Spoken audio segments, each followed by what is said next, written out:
Ubuntu. A couple different words come to mind. I would say collective humanity, reciprocity. And basically just for the common good. Where do I see it in my life? I see it as my existence. I'm here because of what people did prior to my existence to what people are going to do long after I'm gone.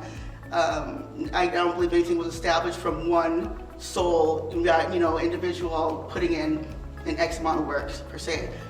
So, what I see unity in my life is coming together as a community, reaching out to each other, helping each other, working together as a team.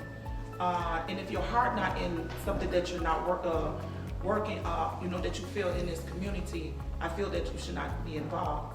But I feel that if your heart and you consistent, being consistent as a unity is also doing the work that you need to do. Working together as in the field. Everybody come to the table as the same thought, making sure that we have shared different thoughts of how to be in a unity, running the community, and not to go behind each other and just do what we need to do. I think the most healing for me is a quote from the late Maya Angelou, when she talks about the two most important things in her life, and that was the birth of her son and when your child became my child. And when I see that happen in Duluth, that gives me hope. When we honestly listen to the cry of our children and react without saying, is that a black child, is that a white child, is that a native child, we just hear a child and we rush to their aid. And when I see that happen, that gives me hope. That gives us opportunity to grow. Sometimes if you go to a high hill and you come down at a certain time of the day when you see the sun on the lake and then it's just beautiful. I love that. My mom, she's always, whenever people ask her, why did you come here? Why did you move here?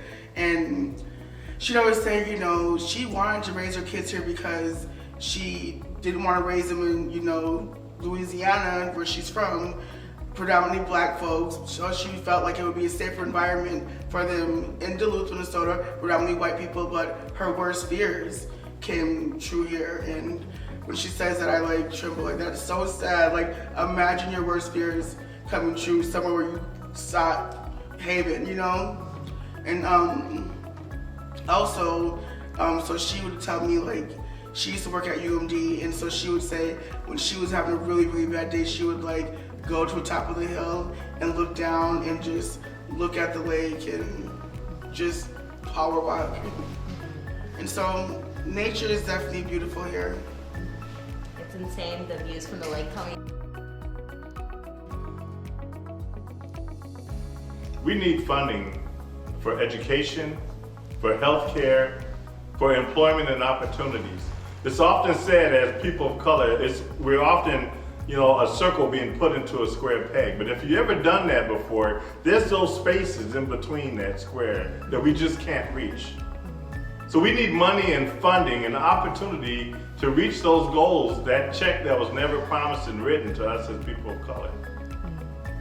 We're not asking for a handout, we're asking for a hand up, an opportunity to grow and be a part of a community, this larger society. Because we've been waiting too long to do what we know we have the power and opportunity to do. It's just going to take money and finances and infrastructure. There's no question in this part of the world, we have the minds and hearts that can move us forward. Your funds will help us create that dream, that space, that opportunity that's going to lift our communities up. And when we lift one community up, we lift all communities.